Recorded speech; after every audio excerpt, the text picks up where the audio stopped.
أشهد أن لا إله إلا الله وحده لا شريك له وأشهد أن محمدًا عبده ورسوله أما بعد فأعوذ بالله من الشيطان الرجيم بسم الله الرحمن الرحيم ولمن خاف مقام ربه جنتان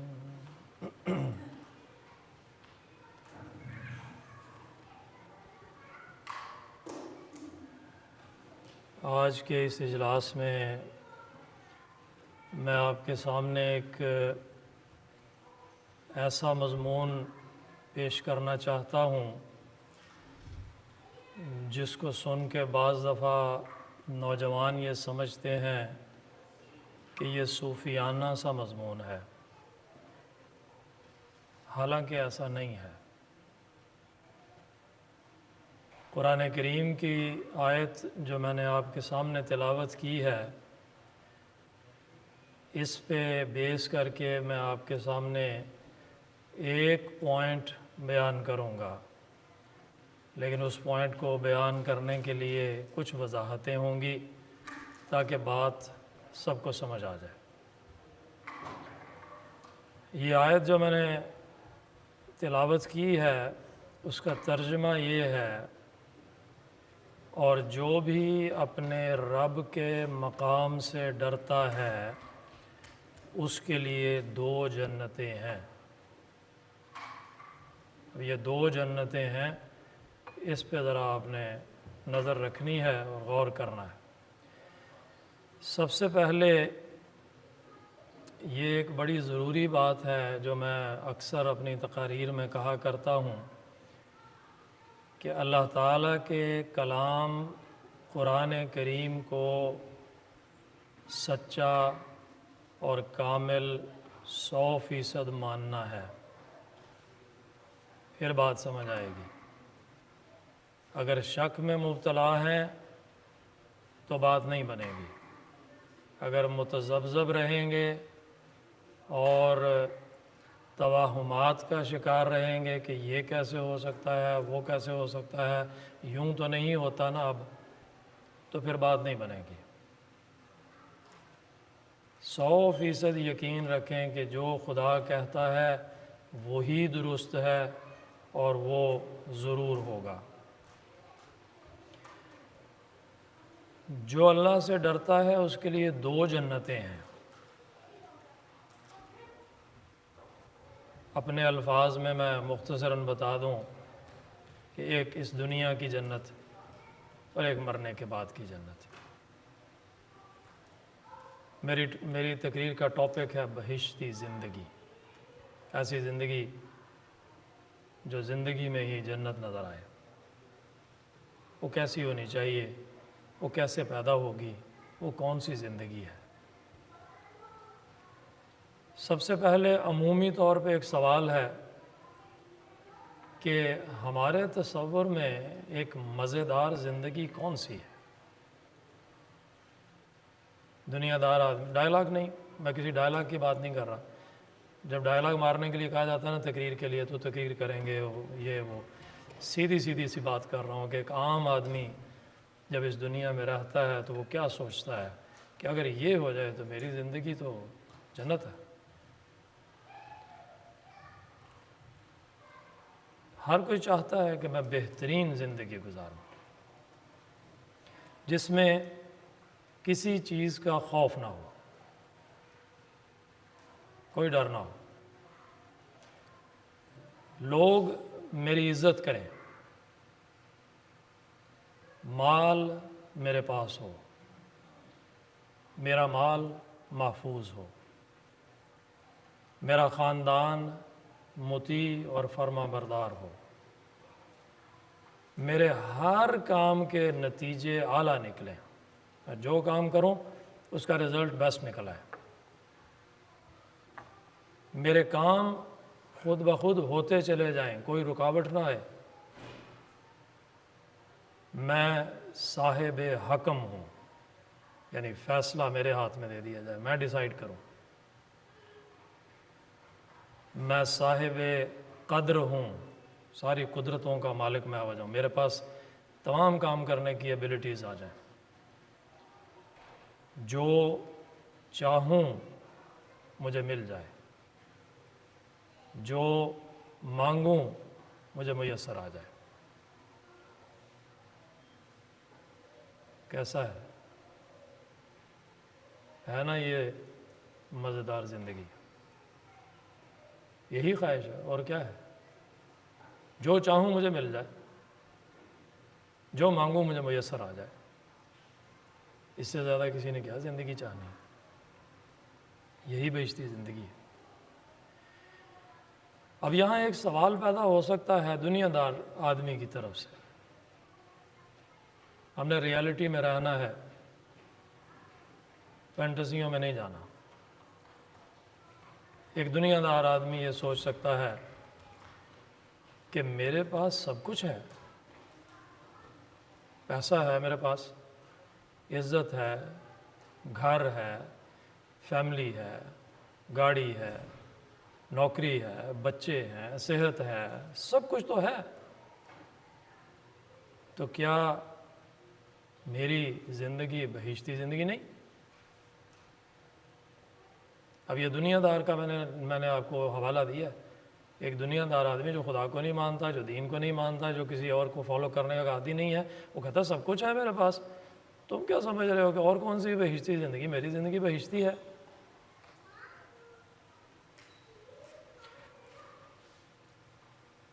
اگلا جو مضمون میں آپ کے سامنے بیان کرنے لگا ہوں، اس سے پہلے اس خیال کو ذرا دو رنگ میں دیکھنا ہے، یعنی دو سوالات اس پہ اٹھتے ہیں۔ یہ دنیا دار کا ایک سوال ہے، میری زندگی بہشتی نہیں ہے، سب کچھ ہے میرے پاس۔ بڑی باریک بات کرنے لگا ہوں لیکن سب کو سمجھ آ جائے گی۔ اس دنیا دار کو جس کے پاس سب کچھ ہے، مال ہے، صحت ہے، بچے ہیں، فیملی ہے، سب کچھ ہے اس کے پاس، اللہ نہیں ہے، دین نہیں ہے، وہ کہتا میری زندگی بہشتی نہیں ہے۔ میں اس کو یہ نصیحت کرتا ہوں کہ صرف غور کر لینا، توجہ رکھیے میری طرف، غور کر لو کہ یہ سب نعمتیں اللہ کا فضل ہیں یا اللہ کی بے نیازی ہے۔ سمجھے میرا پوائنٹ؟ اللہ کی بے نیازی یہ ہوتا ہے اچھا کر لو، تم یہ سمجھ رہے ہو کہ تمہارے پاس سب کچھ ہے تو تم دنیا جیت لو گے، جاؤ کر لو، پیسہ ہے ٹھیک ہے لے لو، میری محبت نہیں ہے تمہارے ساتھ، تمہارا میرے ساتھ تعلق ہی کوئی نہیں۔ اللہ کا فضل ہے یا اللہ کی بے نیازی ہے؟ اللہ تعالیٰ پرواہ نہیں کر رہا، تم جو مرضی ہو مجھے کیا۔ اب ایک شخص ہو سکتا ہے سوچے اوکے مجھے بے نیازی کی زندگی ہی قبول ہے، کوئی مسئلہ نہیں میرے لیے، اگر اللہ کہتا ہے میں تم سے بے نیاز ہوں، مجھے تمہاری پرواہ ہی نہیں، تو کوئی بات نہیں، مجھے یہ زندگی قبول ہے، چلو تمہیں یہ زندگی قبول ہے، موج کرو، ہمیں کوئی اعتراض نہیں۔ آپ میں سے کسی کو اعتراض ہے؟ ہمیں کوئی اعتراض نہیں، وہ بے نیازی کی زندگی گزارنا چاہتا ہے گزار لے، لیکن ایک مومن کہتا ہے نہیں۔ اب آپ دنیا کی مثالوں دیکھتے جائیں، آپ کو بات سمجھ آتی جائے گی میں کہنا کیا چاہ رہا ہوں۔ جو بے نیازی ہوتی ہے نا وہ بڑی بعض دفعہ کاٹتی ہے انسان کو، وہ ایک تلوار کی طرح لگتی ہے۔ محبت یا فضل بہت بڑا ریوارڈ ہوتا ہے۔ بہت ساری مثالیں ہیں، میں دینا نہیں چاہتا اس وقت چونکہ بات لمبی ہو جائے گی۔ آپ دنیا داری کے اعتبار سے دیکھ لیں، حضرت صاحب کے پاس دیکھ لیں جا کے، حضرت صاحب اگر کسی کو اپنے ساتھ سیٹ پہ بٹھا لیں تو اس کا مطلب یہ تو نہیں ہے کہ حضور کو اس سے بڑی شدید محبت ہے۔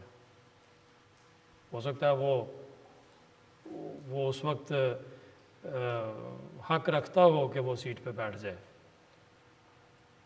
لیکن ایک اور شخص ہو جس کے ساتھ حضور کو محبت ہو، حضور مجمع سے اٹھا کے دیں میرے پاس آ کے بیٹھ جاؤ، اس کے اور اس کے دوسرے کے احساسات میں فرق ہوگا۔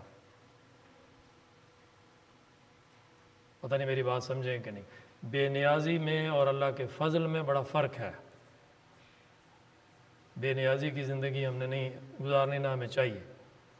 اچھا، اب یہاں یہ سوال پیدا ہوتا ہے کیسے پتہ چلے گا کہ یہ اللہ میاں کی بے نیازی ہے یا اللہ کا فضل ہے؟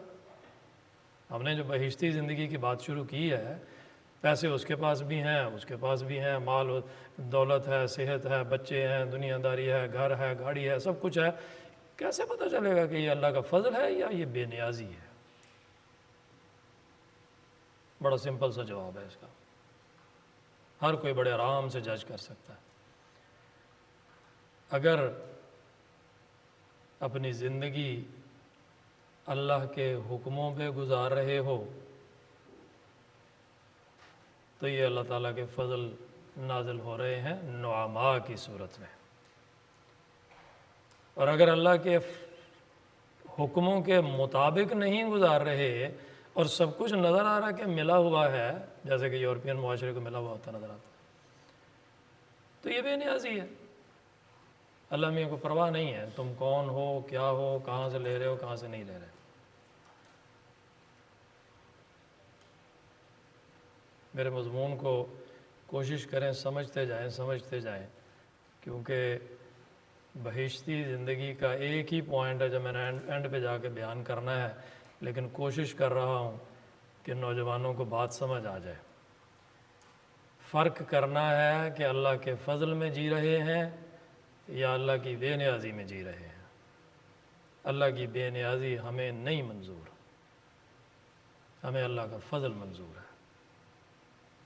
اب اگر بے نیازی ہے، پتہ چل گیا کہ اللہ کے حکموں کے مطابق زندگی نہیں گزارا لیکن مل تو گیا ہے بڑا کچھ، اس کا مطلب ہے بے نیازی ہے، تو کیا کریں؟ بڑا سمپل جواب ہے، اللہ کے حکموں پہ عمل کرنا شروع کر دو۔ ارادہ کر لو کہ یہ کام نہیں کرنے ہیں جو اللہ کے حکموں کے خلاف ہیں، اور یہ کام کرنے ہیں جن کا اللہ نے حکم دیا ہے کہ کرو۔ اب اس کا کیا نتیجہ نکلے گا؟ کڑیاں جڑ رہی ہیں ساری ہر بات کی۔ اس کا نتیجہ یہ نکلے گا، یعنی نکل سکتا ہے، ضروری نہیں نکلے، اس کا نتیجہ نکل سکتا ہے۔ غور سے سنیے، اللہ تعالیٰ ایسے بندے کو چکی میں پیس دے گا۔ میرے فضل کو تلاش کر رہے ہو، میرے حکموں پہ اب چلنا شروع کرنے لگے ہو، اب میری بے نیازی سے گھبرا گئے ہو، اچھا آ جاؤ، اب تمہارا ذرا حساب کتاب ہوتا ہے۔ اس کو چکی میں پیسے گا اللہ میاں، اس پہ ابتلا آئیں گے، اس پہ مشکلیں آئیں گی، اس کی زندگی اجیرن ہو سکتی ہے، اس کے لیے زندگی تلخ ہو سکتی ہے، اس کا کاروبار، اس کا گھر بار، اس کے رشتہ دار، اس کے دوست احباب، اس کو یوں لگے گا کہ جہنم بن گئی میری زندگی، یہ کیا ہو گیا؟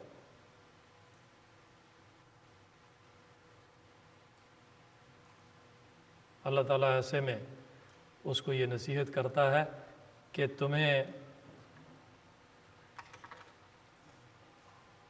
اب یہ فیصلہ کرنا ہے کہ میرے فضل کو تلاش کرنے کے لیے میرے ساتھ ہی جڑے رہنا ہے، استقامت دکھاتے ہو، پکے ہو، اسٹیڈ فاسٹ ہو۔ اگر پکے رہو گے تو پھر نتیجے ایسے نکلیں گے کہ دنیا کی باغ ڈور تمہارے ہاتھ میں دے دی جائے گی، تم چاہو گے کہ ہو جا تو وہ ہونے لگے گا، تم چاہو گے کہ فیصلے میرے ہاتھ میں دے دیے جائیں، تمہارے ہاتھ میں دے دیے جائیں گے۔ اب تم چاہو کہ مال میرا ہو جائے، مال تمہارا ہو جائے گا، قدرت میری ہو جائے، قدرت تمہاری ہو جائے گی۔ ہر بات تمہیں مل جائے گی، لیکن پکا ہونا پڑے گا کہ جو کچھ بھی ہو جائے اب نہیں بھاگنا میں نے یہاں سے۔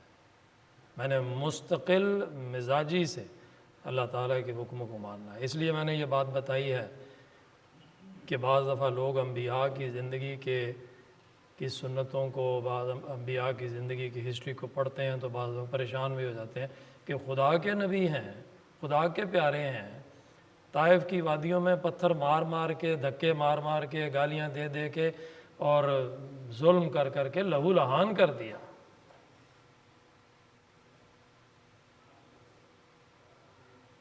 اللہ تعالیٰ ان کو اتنی استقامت عطا کرتا ہے کہ جب اس لہو لہان کر دینے کے نتیجے میں قوم جب ان کو کہتی ہے کہ تھک گئے تمہاری پرسیکیوشن کر کر کے، تم نہیں باز آتے، ہر طرح ہم نے کر لی، اب ہم ہتھیار ڈھاتے ہیں، ہم کہتے ہیں چلو ہم تمہیں حکمران بناتے ہیں، بن لو، بس ایک کام کر لو، ہماری بات مان جاؤ، ہمارے بتوں کو نہ برا کہو۔ کہتے ہو تو عرب کی سب سے خوبصورت بیوی تمہیں لا کے مہیا کر دیتے ہیں، بس یہ کام چھوڑ دو جو تم کر رہے ہو۔ یہ استقامت اختیار کرنے والے وہ کہتے ہیں پتھر پھر مارو، لہو لہان پھر کر دو، اور یہ تو کوئی چیز ہی نہیں ہے لہو لہان کر دینا، تم چاند لا کے میرے ہاتھ پہ رکھ دو، سورج رکھ دو، جو مرضی کرو، اس سے تو باز میں نے نہیں آنا،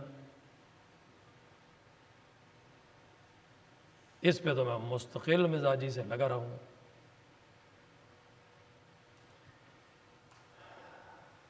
سیدنا حضرت مسیح موعود علیہ السلام کا ایک چھوٹا سا اقتباس سنیے، جو میں ابھی وہ دنیا دار کی مثال بیان کر رہا تھا کہ بعض دفعہ لوگ سمجھتے ہیں کہ ہمارے پاس سب کچھ ہے، میں کہتا ہوں کہ یہ فضل ہے یا بے نیازی ہے، غور کر لو۔ میں اکثر یہ مثال لوگوں کو سمجھایا کرتا ہوں، فیصلہ تم نے کرنا ہے، فضل ہے اللہ کا یا بے نیازی ہے۔ حضور فرماتے ہیں، توجہ سے سنیے، نبی کے کلام کو غور سے سنا کریں، فرماتے ہیں یہ بات بھی غلط ہے کہ مال سے راحت ہو، نرے مال سے راحت نہیں ہے۔ اگر مال ہے، صحت اچھی نہیں، مثلا معدہ خراب ہے، تو وہ کیا بہشتی زندگی ہوگی؟ وہ کہتا جی مال ہے میرے پاس، حضور کہتا ہے مال ہے استعمال ہی نہیں کر سکتے، یہ کون سی بہشتی زندگی ہے؟ اس سے معلوم ہوا، حضور فرما رہے ہیں، اس سے معلوم ہوا کہ مال بھی راحت کا باعث نہیں۔ اب تک جو مضمون میں نے بیان کیا ہے اس کا خلاصہ اس اقتباس میں آ گیا ہے۔ معلوم ہوا، حضور فرما رہے ہیں معلوم ہوا کہ مال بھی راحت کا باعث نہیں۔ اگلا فقرہ ذرا توجہ سے سننے والا ہے، بالکل نہیں ہلنا، ادھر ادھر نہیں ہونا۔ سچی بات یہی ہے، نبی فرما رہا ہے سچی بات یہی ہے کہ جو خدا سے تعلق رکھتا ہے وہی ہر پہلو سے بہشتی زندگی رکھتا ہے۔ گھبرائے نہیں،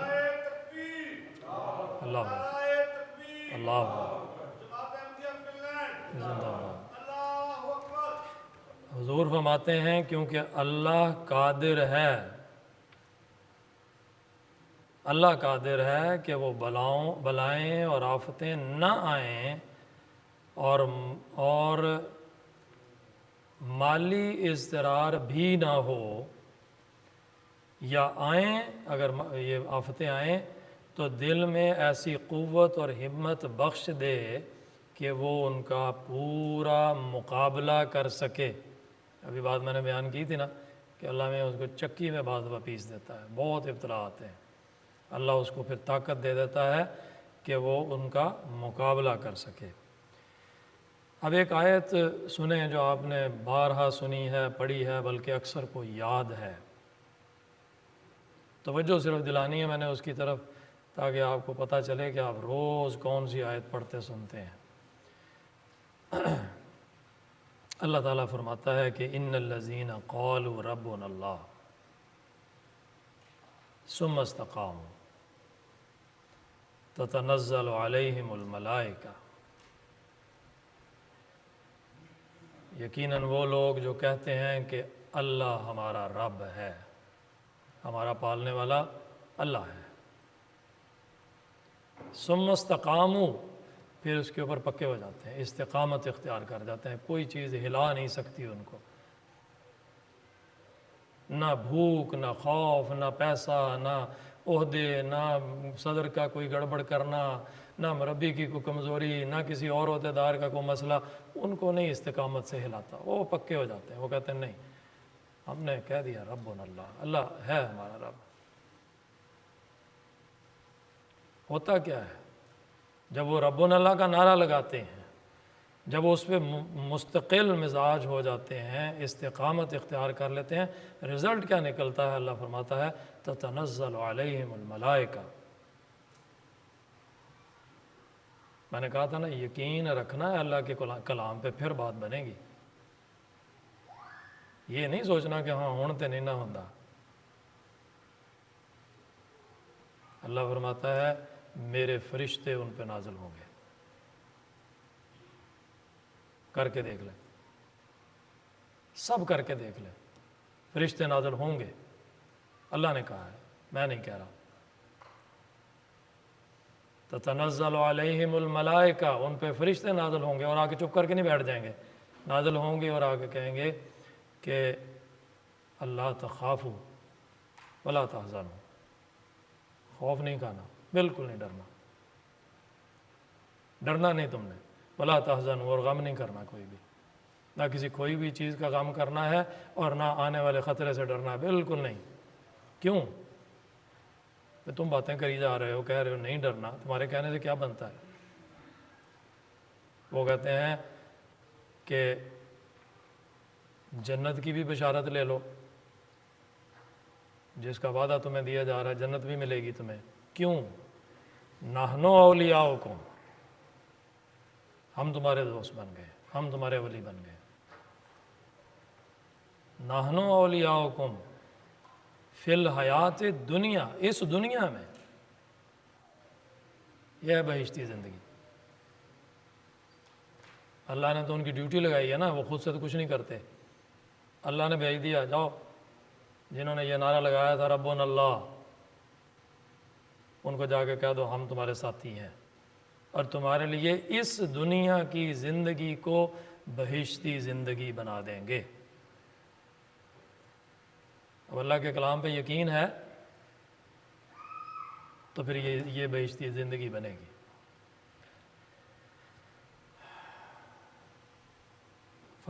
فرماتا ہے اللہ کے فرشتے کہتے ہیں وَلَكُمْ فِيهَا مَا تَشْتَهِي أَنفُسُكُمْ، تمہارے لیے اس میں وہ سب کچھ ہوگا جو تمہارے نفس چاہیں گے، دل میں خواہش پیدا ہوئی وہ تمہیں مل جائے گا،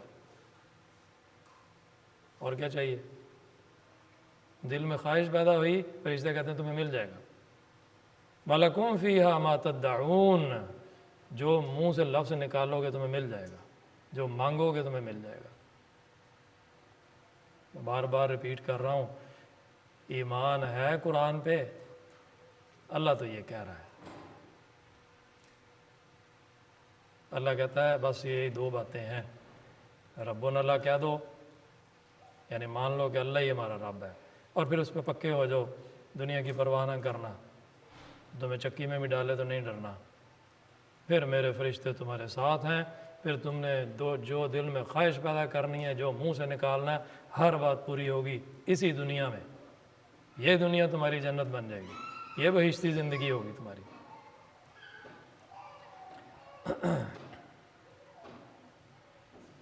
ہم لوگ بعض دفعہ درمیان میں چھوٹی وضاحتیں بھی کرتا جاؤں تاکہ مجھے لگ رہا ہے کہ جیسے، یا لگتا ہے مجھے کہ یہ سوال شاید ذہن میں آیا ہوگا کہ ہم لوگ، ہماری فطرت ہے یہ انسان کی فطرت ہے کہ ہمارے پاس کوئی اگر آدمی آتا ہے، ایک دن آئے اپنے مطلب کی بات کرے، ہم اس کا مطلب حل کر دیتے ہیں، وہ چلا جاتا ہے، بھول جاتا ہے، غائب۔ پھر 6 مہینے سال بعد اس کو کوئی اور مسئلہ پڑتا ہے، پھر ہمارے پاس آتا ہے، پھر ہم اس کا مسئلہ حل کر دیتے ہیں، پھر غائب۔ تیسری دفعہ پھر آتا ہے 6 مہینے بعد، سال بعد، پھر اس کا مسئلہ حل کر دیتے ہیں، پھر غائب۔ کیا فیلنگز ہوں گی ایسے بندے کے بارے میں آپ کی؟ مطلبی ہے، اپرچونسٹ ہے، جب اس کو ضرورت پڑتی ہے آ جاتا ہے، اس کے بعد کوئی تعلق نہیں، کوئی رابطہ نہیں۔ لیکن ربنا اللہ کہنے والا ایسا نہیں کرتا، یہ ہے بہت ضروری بات۔ ہم سب جو یہاں بیٹھے ہیں، ہم نے صرف اپنا جائزہ لینا ہے، اپنا محاسبہ کرنا ہے۔ ہم ایسے ہیں، جب کوئی مشکل پڑتی ہے تو ہم اللہ میاں کے سامنے رونا شروع کر دیتے ہیں، دعائیں کرنا شروع کر دیتے ہیں۔ جب وہ مسئلے حل ہو جاتے ہیں تو پھر نماز بھی کوئی نہیں، تہجد بھی کوئی نہیں، نفل بھی کوئی نہیں، اللہ کی یاد بھی کوئی نہیں۔ کیا خیال ہے، کیا اللہ سوچے گا ہمارے بارے میں، یا کیا جذبات ہوتے ہوں گے اس کو ہمارے بارے میں؟ ہم انسان ہیں نا، تو دنیا کی مثالوں سے ہمیں جلدی سے سمجھ آ جاتی ہے۔ ہم ایسے مطلبی کو پسند نہیں کرتے جو صرف اپنے مطلب کے لیے آ جاتا ہے۔ اللہ پسند کرتا ہے مطلبی کو، جب کوئی مصیبت پڑتی ہے تو آ جاتا ہے، جب مصیبت میں اس کی دور کر دیتا ہوں تو غائب ہو جاتا ہے۔ لیکن بندے میں اور اللہ میں بڑا فرق ہے۔ بندے کا ظرف اتنا سا ہوتا ہے، اللہ کا ظرف بہت بڑا ہے۔ وہ بندے کو پھر بھی کہتا چل کوئی گل نہیں، خیر ہے، وہ پھر دے دیتا اس کو۔ ہمیں کبھی کبھی اس چیز پہ غور کرنا چاہیے اور خیال رکھتے ہوئے۔ ٹائم میں نے کتنا لے لیا، نوٹ نہیں کیا؟ اچھا چلیں، ماسٹری کے میں ٹائم لے لیتا ہوں اپنے۔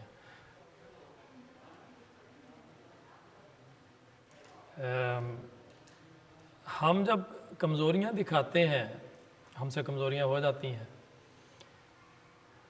تو پھر بھی ہم نے وہی دنیا داری والی مثال ہے کہ جب بچہ عموماً کوئی شرارت کرتا ہے، ایون اپنے ماں باپ کی نافرمانی ہی کرتا ہے، ماں نے کہا ہوتا ہے کہ سوئچ میں ہاتھ نہ ڈالو، وہ پھر بھی ڈالتا ہے، تو جب اس کو پتہ ہے کہ اب ڈانٹ پڑنی ہے یا کوئی دوڑے گا میری طرف، تو دوڑ کے پھر بھی جاتا ماں کی طرف ہی ہے یا باپ کی طرف ہی جاتا ہے۔ جس کی نافرمانی کرتا ہے، جس کے خلاف حکم کے شرارت کرتا ہے، پناہ بھی اسی کی گود میں مانگتا ہے۔ پتہ ہوتا ہے کہ بچانا اسی نہیں ہے، کسی اور نے، باہر کے دوست نے یا کسی اور رشتہ دار نے نہیں بچانا، ماں نے اور باپ نے ہی بچانا ہے، تو دوڑ کے پھر ادھر ہی جاتا۔ تو ہم بھی ایسے ہی کرتے ہیں، اللہ میاں کے ساتھ چکر چلا لیتے ہیں، تو جب مصیبت پڑتی ہے یا مشکل آتی ہے یا ڈر لگتا ہے تو دوڑ کے پھر اللہ کی ہی گود میں جاتے ہیں۔ اور یہی اصل میں آدم کی سنت بھی جو یہی ہے نا، آدم سے غلطی ہوئی، اللہ میاں نے کہا تھا نہ کھانا یہ پھل، منع کیا تھا درخت کے قریب نہ جانا، کر لیا، اب کر لیا ہے تو پھر کیا ہوا، دوڑ کے پھر اللہ میاں کے پاس گیا، ربنا معاف کر دے، فَإِن لَمْ تَغْفِرْ لَنَا، اگر تو نے نہ بخشا تو مارے گئے، لَنَكُونَنَّ مِنَ الْخَاسِرِينَ، رڑ جائیں گے، برباد ہو جائیں گے، گھاٹا پانے والوں میں سے ہو جائیں گے، بخشنا بھی تو ہی ہے۔ تو ہم سے جو غلطیاں ہوتی ہیں، کمزوریاں ہوتی ہیں، مایوس نہیں ہونا، جانا پھر بھاگ کے اسی کے پاس ہی ہے۔ یہ نہ سمجھنا کہ وہ جی ربی صاحب نے کیا سی، میں تو واقعی مطلبی ہوں، وہ مطلبی تھے تو پھر کیا ہوا، اب بھاگ کے چلے جاؤ ادھر، اب پھر اس کی مان لو۔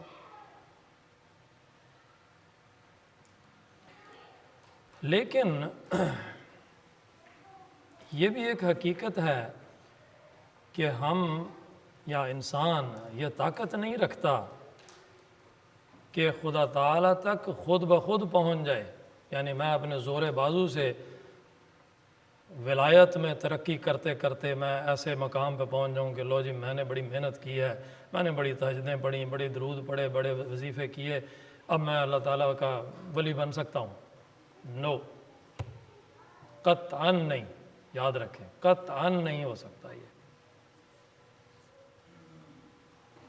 اس کی محبت، اس کا قرب، اس کی ولایت محض اسی کے فضل سے ملتی ہے، اس کو کبھی نہ بھولنا، کبھی کسی غلط فہمی کا شکار نہ ہونا۔ کبھی تو یہ التجا اس کے سامنے کرنی پڑتی ہے کہ تمہیں سے تمہیں مانگنا چاہتی ہوں، اور کبھی یہ التجا ہم کرتے ہیں کہ بارے گناہ بلا ہے میرے سر سے ٹال دو، بارے گناہ بلا ہے میرے سر سے ٹال دو، جس راہ سے تم ملو مجھے اس راہ پہ ڈال دو، دونوں جہاں میں مایہ رحمت تم ہی تو ہو، جو تم سے مانگتا ہوں وہ دولت تم ہی تو ہو۔ اللہ اکبر، اللہ اکبر، صلی اللہ علیہ وسلم، صلی اللہ علیہ وسلم۔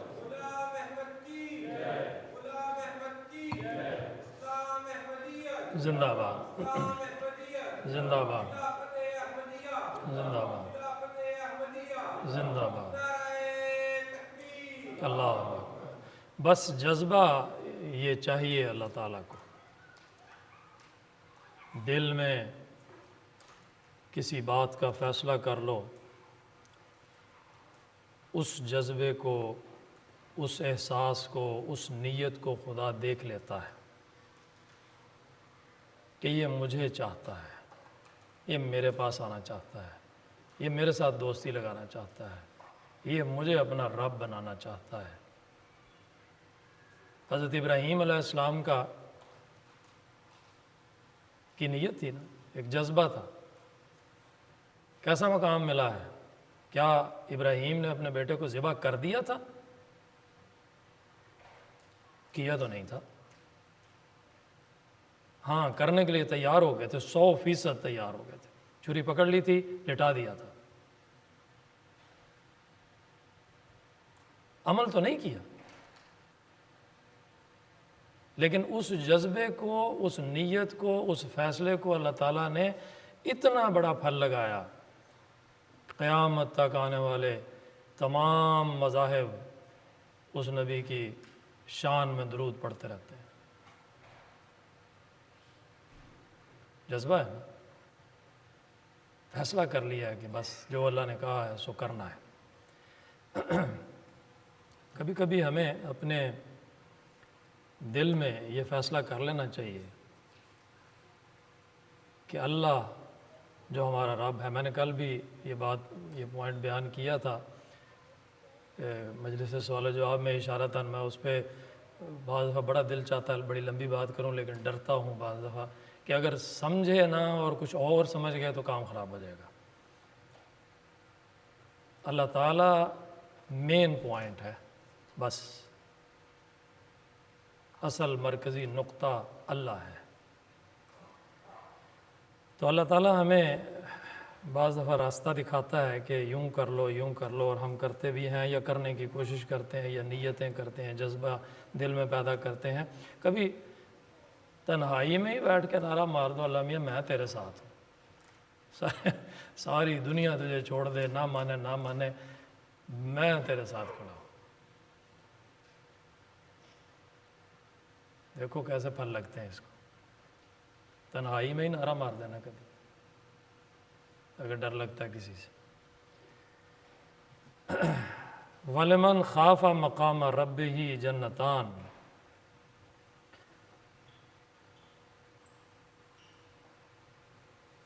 اچھا میں یہ پوائنٹ چھوڑتا ہوں، ایک پوائنٹ اور تھا اس میں جو میں بیان کرنا چاہ رہا تھا، لیکن چھوڑ دیتے ہیں اس کو، آگے چلتا ہوں میں آخر کی طرف، کیونکہ مجھے لگتا ہے کہ میرا ٹائم ختم ہو چکا ہوا ہے۔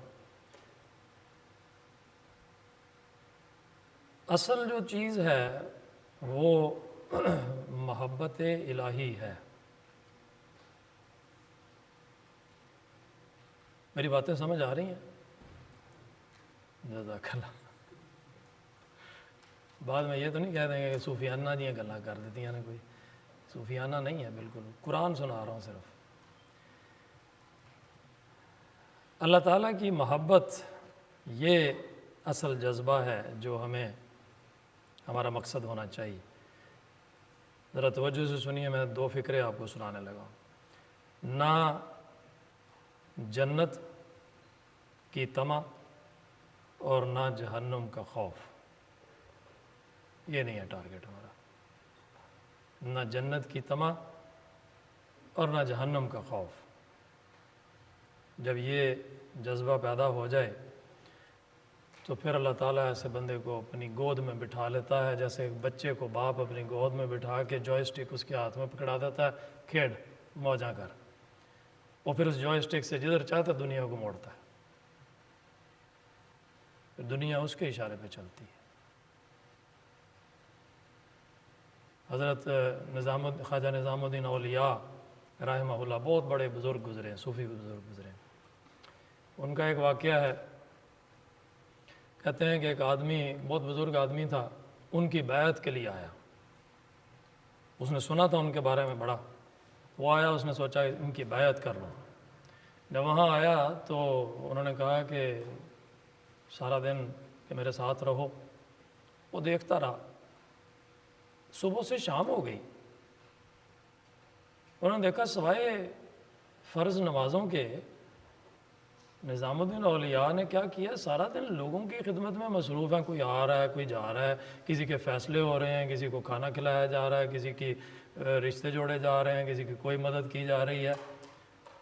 شام ہوئی تو اس نے کہا کہ اچھا جی پھر اللہ حافظ، جا رہا ہوں۔ ان نظام الدین اولیاء صاحب نے کہا، میاں تم تو کہتے تھے میں بیعت کرنے آیا ہوں، تو بیعت نہیں کرنی، بیعت کیے بغیر ہی جا رہے ہو۔ کہتے پتہ نہیں کون سے لوگ ہیں جو آپ کی بیعت کرتے ہیں، میں تو صبح سے بیٹھا آپ کو دیکھ رہا ہوں، آپ کبھی لوگوں کے ساتھ مصروف ہیں، کبھی ان کی خدمت کر رہے ہیں، کبھی کوئی کام کر رہے ہیں، آپ نے تو بمشکل 5 نمازیں صرف پڑھی ہیں، نہ وظائف، نہ نوافل، نہ واعظ، نہ نصیحت، کچھ بھی نہیں۔ خواجہ نظام الدین نے کہا رحمہ اللہ، انہوں نے کہا اچھا دن تو گزار لیا ہے، ایک رات بھی گزار لو میرے ساتھ، کل چلے جانا۔ انہوں نے کہا ٹھیک ہے جی، جہاں ایک دن گزار لیا رات بھی گزار لیتے ہیں۔ رات ہو گئی، ان کے ساتھ رہے، شام ہوئی تو انہوں نے دیکھا کہ خواجہ صاحب جا کے سو گئے، عشاء کی نماز پڑھی سو گئے۔ صبح تہجد کے وقت اٹھے، 2 یا 4 نفل پڑھے، اس کے بعد فجر کی نماز پڑھی۔ یہ ساری رات یہ جو بیعت کرنے آئے تھے ساری رات نوافل پڑھتے رہے، تسبیحات کرتے رہے، بڑے پریشان ہوئے، بڑے متاثر ہوئے کہ یار یہ کیا میں نے کیا ہے، پہلے دن بھی خراب کیا تھا، اب رات بھی خراب کی ہے اپنی، کس بندے کے پاس آ گیا۔ صبح خواجہ نظام الدین اولیاء نے کہا کہ نماز کے بعد تھوڑی دیر کے لیے سو جاؤ، پھر بات کریں گے۔ وہ سو گئے۔ خواب میں دیکھا، خواب آ گئی ان کو، خواب میں دیکھا کہ 2 لوگ ہیں اور دونوں کے سر پہ نور ہے، ان میں سے ایک خود تھے، وہ صاحب جو بیعت کرنے آئے تھے وہ خود تھے، اس کے سر پہ نور ہے، ایک دیے کی طرح ٹمٹما رہا ہے، اور دوسرا سر جو تھا وہ خواجہ نظام الدین اولیاء کا تھا، ان کے سر کے اوپر ایک نور کا مینار ہے جو آسمان تک جا رہا ہے۔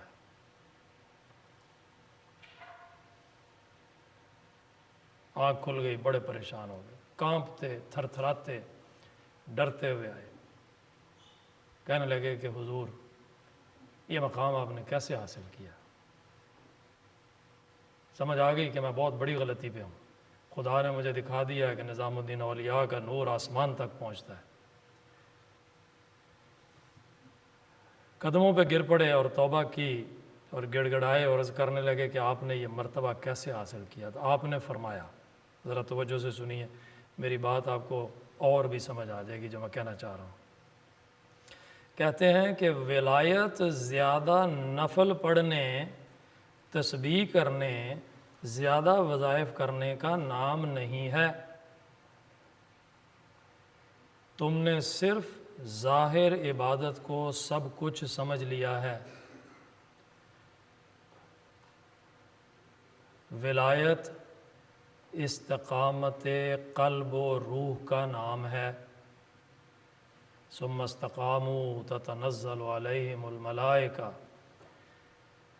عمل صالح پر قائم رہنا، نیک اعمال پہ قائم رہنا اور قلب و روح کو استقامت کے ساتھ رکھنا ولایت ہے۔ توجہ سے سنیے، ابھی بات ختم نہیں ہوئی، بڑی مزے کی بات ہے۔ تم نے ساری رات عبادت میں، اس بندے نے ساری رات عبادت میں گزاری تھی، تم نے ساری رات عبادت میں اس دھیان سے گزاری کہ میرا ولایت میں کتنا درجہ ہے اور اس کا کتنا ہے، نظام الدین اولیاء کا۔ اگلا فقرہ میں نے انڈر لائن کیا، ذرا غور سے سننا آپ نے۔ تم ولایت کے طالب رہے، حالانکہ تم ولایت کے طالب رہے، تمہیں تو یہ خواہش تھی کہ میں ولی بن جاؤں، حالانکہ طلب مولا رہنا ولایت ہے۔ مولا کو طلب کرنا یہ ولایت۔ دنیا تو دنیا ہے، انہی کے الفاظ چل رہے ہیں، دنیا تو دنیا ہے، طلب آخرت بھی نہ رہنا۔ کیسا ہے؟ جنت کے لیے بھی خواہش کرنا صرف جنت مل جائے، طلب آخرت بھی نہ رہنا اور جنت کی طلب و حرص میں بھی مارے نہ ہونا ولایت ہے۔ جنت دنیا سے بھی بڑھ کر حرص و ہوس ہے، یہ آخرت کے حسین پردوں میں چھپی ہوئی حرص ہے، یہ ولایت نہیں۔ اگلا فقرہ پھر غور سے سنیے، وہ بھی میں نے لفظ پھر دوبارہ اس کو انڈر لائن کیا ہے کہ ولایت فقط طلب مولا میں رہنا ہے، اللہ کو حاصل کرنا، یہ ولایت ہے۔ بندے کا دل اور روح جب استقامت کے مقام پر فائز ہوتا ہے تو وہ دل سے ہر شے کی طلب، حرص، محبت، رغبت، چاہت، الغرض، ہر شے نکال دیتا ہے۔ دنیا تو دنیا، حتیٰ کہ آخرت کا حرص بھی نکال دیتا ہے، اور صرف اس کا دل اور روح مولا کے ساتھ جڑ جاتا ہے۔ اگر دل کی ایسی دوستی قائم ہو جاوے تو اس کو ولایت کہا جاتا ہے۔ ایک چھوٹا سا واقعہ اور سنا دوں، پھر اس کے بعد میں اس تقریر کو ختم کرتا ہوں۔ حضرت مسیح السلام کے ایک اقتباس پہ، حضرت رابعہ بصری کا نام آپ نے سنا ہوگا، بہت بڑی ولیہ گزری ہیں۔ وہ ایک دفعہ بیمار ہو گئیں تو ان کی عیادت کے لیے لوگ آئے، جو بھی رشتہ دار تھے آتے تھے، پوچھتے تھے، عیادت کرتے تھے، تو وہ بس سرسری سی بات بتا دیتی تھی کہ یوں ہوا تو بیمار ہو گئی، یوں ہوا تو بیمار ہو گئی۔ ایک اور بہت بڑے ولی اسی زمانے کے، حسن بصری، وہ بھی آئے، انہوں نے کہا کہ بیمار کیسے ہوئیں؟ انہوں نے کہا بیمار ہو گئی ایسے۔ انہوں نے کہا نہیں، اصل بات بتاؤ، کیسے بیمار ہوئی، کیوں بیمار ہوئی؟ انہوں نے بتایا،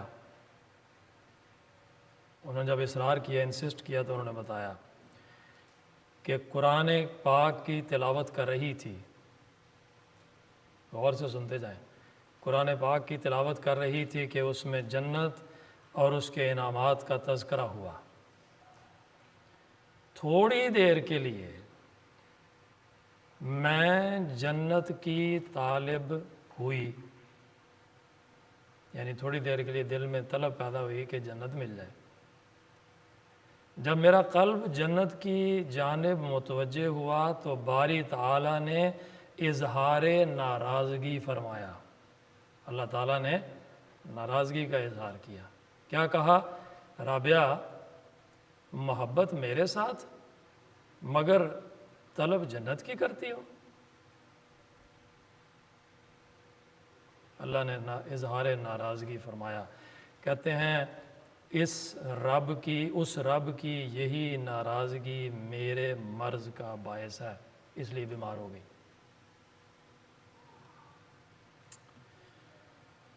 سیدنا حضرت مسیح موعود علیہ الصلوۃ والسلام کا اقتباس سنیے، یہ جو بات میں نے بیان کی ہے تاکہ آپ کو یہ نہ لگے کہ ایسی باتیں میں کر رہا ہوں، میں نہیں کر رہا۔ سیدنا حضرت مسیح موعود علیہ السلام فرماتے ہیں ایک ایک لفظ کو غور سے سننا، ادھر ادھر کہیں نہیں جانا۔ دیکھو کمزور ایمان، ہم تو نہیں ہیں نا کمزور ایمان، کمزور ایمان جو طمع یا خوف کے سہارے پر کھڑا ہو، طمع کہتے ہیں جنت کی طمع، خواہش ہونا جنت مل جائے، خوف جہنم کا۔ کمزور ایمان جو طمع یا خوف کے سہارے پر کھڑا ہو وہ کام نہیں آتا۔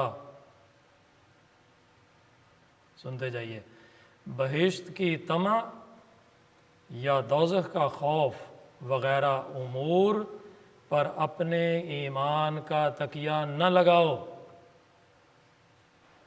میں نہیں کہہ رہا، سیدنا مسیح موعود علیہ السلام اس زمانے کے نبی فرما رہے ہیں۔ فرماتے ہیں بہشت کی طمع یا دوزخ کا خوف وغیرہ امور پر اپنے ایمان کا تکیہ نہ لگاؤ۔ بھلا کبھی کسی نے کوئی عاشق دیکھا ہے کہ وہ معشوق سے کہتا ہو کہ میں تجھ پر اس واسطے عاشق ہوں کہ تو مجھے اتنا روپیہ یا فلاں شے دے دے؟ فرماتے ہیں ہرگز نہیں۔ دیکھو ایسی طبعی محبت پیدا کر لو، فطرتی طبعی نیچرل، ایسی طبعی محبت پیدا کر لو جیسے ایک ماں کو اپنے بچے سے ہوتی ہے۔ ماں کو نہیں معلوم ہوتا کہ وہ کیوں بچے سے محبت کرتی ہے، اس میں ایک طبعی کشش اور ذاتی محبت ہوتی ہے۔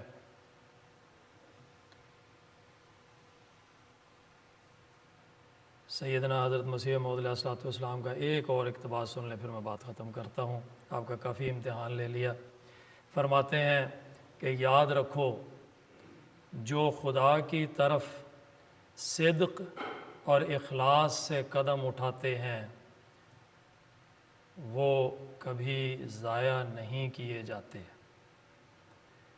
ان کو دونوں جہان کی نعمتیں دی جاتی ہیں۔ وَلَمَنْ خَافَ مَقَامَ رَبِّهِ جَنَّتَانِ، ان کو دونوں جہانوں کی نعمتیں دی جاتی ہیں، جیسے فرمایا اللہ تعالیٰ نے وَلَمَنْ خَافَ مَقَامَ رَبِّهِ جَنَّتَانِ، اور یہ اس واسطے فرمایا کہ کوئی، یہ سب بہت پر امید ہونے کے لیے یہ اقتباس سنا رہا ہوں، فرمایا کہ کوئی یہ خیال نہ کرے کہ میری طرف آنے والے، یعنی اللہ تعالیٰ کی طرف قدم اٹھانے والے، ولی بننے والے، ولایت اختیار کرنے والے، اس واسطے فرمایا کہ کوئی یہ خیال نہ کرے کہ میری طرف آنے والے دنیا کھو بیٹھتے ہیں، دنیا نہیں ملتی پھر ان کو، پھر وہ غربت میں گزارتے ہیں وقت، ایسا نہیں ہے۔ اس واسطے فرمایا کہ کوئی یہ خیال نہ کرے کہ میری طرف آنے والے دنیا کھو بیٹھتے ہیں، بلکہ ان کے لیے دو بہشت ہیں، ایک بہشت تو اسی دنیا میں اور ایک جو آگے ہوگا۔ اللہم صلی علی محمد وآل محمد وبارک وسلم انک حمید مجید۔